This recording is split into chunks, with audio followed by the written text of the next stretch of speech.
Good morning, everybody. Welcome to Money Monday. Money Monday. We're going to talk today about a real-life case study. I guess it's not really a case study. It's actually just like somebody's real-life problems. Mr. P, he reached out to me on Instagram. Got a little bit personal, got a lot personal with his finances.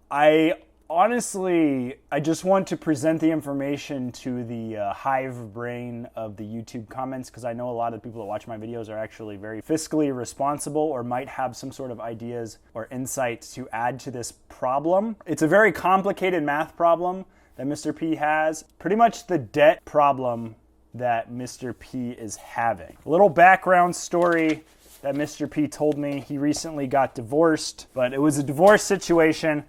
And we're currently going to go over his income, his expenses, and then his debts. Well, I guess we could go over the debts first. He has 2 cars in his name, 2018 Camry that has 40,000 miles on it. It is financed at a 7% interest rate, about $26K owed on it. The second car is a 2014 Nissan Sentra. That was financed at a 0% interest rate, has $7,800 left. Also has about $30,000 in credit card debt. The debt ranges from 16 to 29%, I think. I'm not 100% sure if it's all consumer credit card debt or if it was emergency or what, but he was just telling me that it was $30,000 in credit card debt. So those are the debts.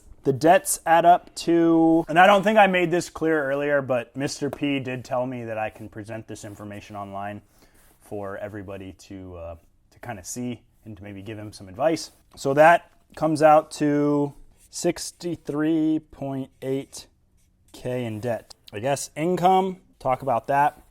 So he was telling me that he does a couple different things. Hustles hard, does Uber, Lyft, Amazon delivery, and he also does eBay, Amazon like resale. And he brings in about $1,200 a week, which is $4,800 a month. In the middle, of course, we're going to have expenses. He says he pays $1,400 for rent. He lives in a 1-1. He pays $1,000 in car payments plus insurance. He pays about $450 in gas and about $600 minimum CC payments. $1,400 plus $1,000 plus $450 plus $600. Just that is $3,450. Cell phone bill, internet, you got to eat, lights, water. That's probably another $400 a month. So that brings it to $3,850. And then we're going to subtract the $4,800 from that. Still about $900 a month after expenses. Just about $900.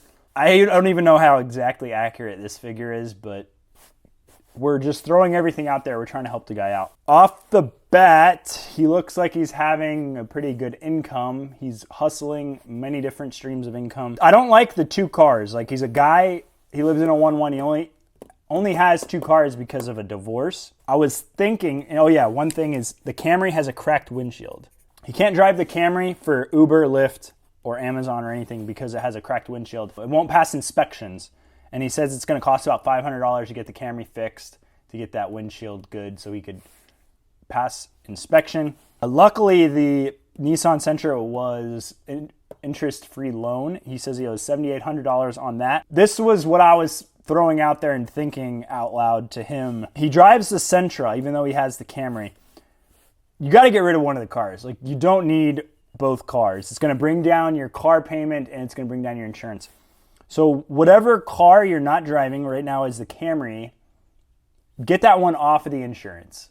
Take that off the insurance, park it and don't drive it until you can get that windshield fixed. Once you can get that windshield fixed, then you're going to park the Sentra and try to sell the Sentra because it's a cheaper car. It's closer to getting paid off. I think you're more likely going to be able to sell this car that's in the cash range to a lot of buyers rather than the $26,000 owed on the 2018 Camry. What I was thinking was listing cleaning up the Nissan Sentra, taking good pictures of it, listing it private sale on Craigslist, Facebook Marketplace, good pictures, and start creating get a buyer's list while you're continuing to pay this off.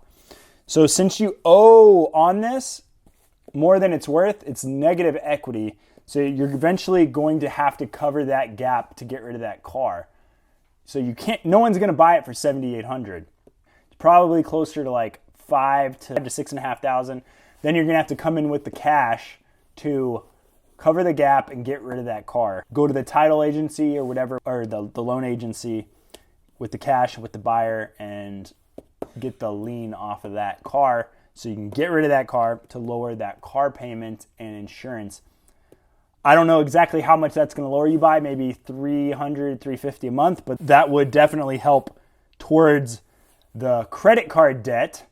But obviously, before you sell the Sentra, you're going to have to save up that $500, get that cracked windshield fixed on the Camry, because having such a dependency on the vehicle income, you're going to have that windshield fixed. You really can't mess with gas because most of your work is driving based. Rent seems like crazy expensive. I don't know if you can mess with that or if that's kind of going to be stationary. I've always looked on Craigslist for a room in a house when I'm in a pinch to get a place cheap. Maybe like $500 to $600 a month, just like a spare room in a shared house or a shared complex or whatever. But if you're already locked into a lease, there's not much you can do with that. I really wanted to get everyone's thoughts on the credit card debt. Just that's an insane amount of interest to be paying. A quick calculation, bank rate, credit card balance, interest calculator. I gave a very conservative rate of 23% interest at a minimum payment of $600 a month, and that would be taking 168 months, which is about 14 years to pay that off at minimum payments. You're definitely going to have to make more than minimum payments. That's where the whole debt snowball thing takes into effect. If you don't have any cash on hand, I would just try to get that emergency fund of $500 to $1,000 saved. Get that cracked windshield taken care of on the Camry. Get that Nissan Sentra listed while you're making the minimum payments on it until you can get it sold. Stop using these credit cards immediately. Stop using these credit cards if you haven't already. Chop them up. Get rid of these credit cards, because if it's growing at an exponential rate already. If you haven't already done this, Mr. P, if you haven't already done this, make sure you have a list of your expenses every month, because when you're in this kind of debt, you're going to want to know where every single dollar of yours is going, and you're going to have to trim and cut expenses for months and months and years probably to get rid of this.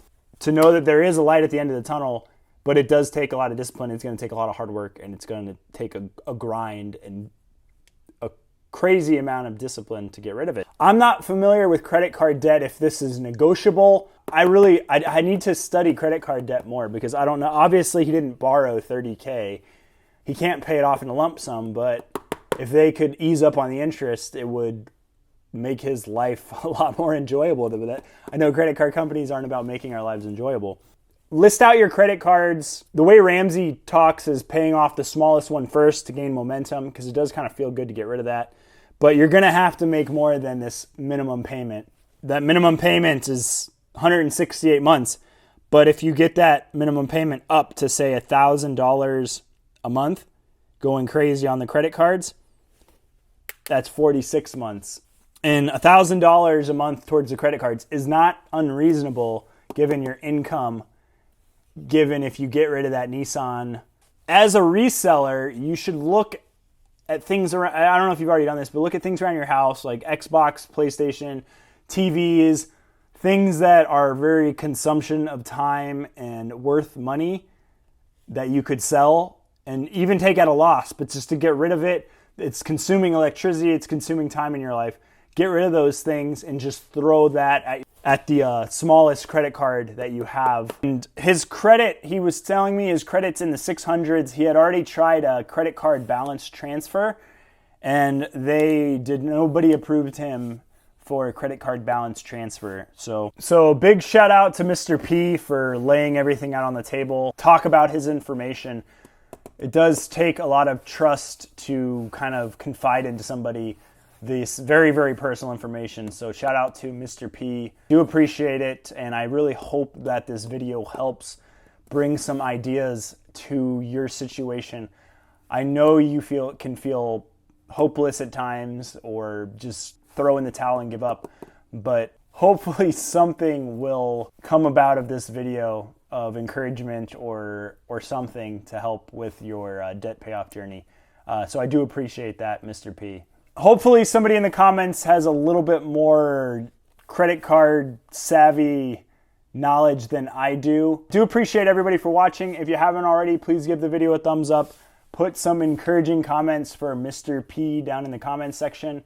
Any ideas that would help him out? Hope you enjoyed a different style of video of a Money Monday, a case study. Do appreciate everyone for watching, and I will talk to you guys in the next video.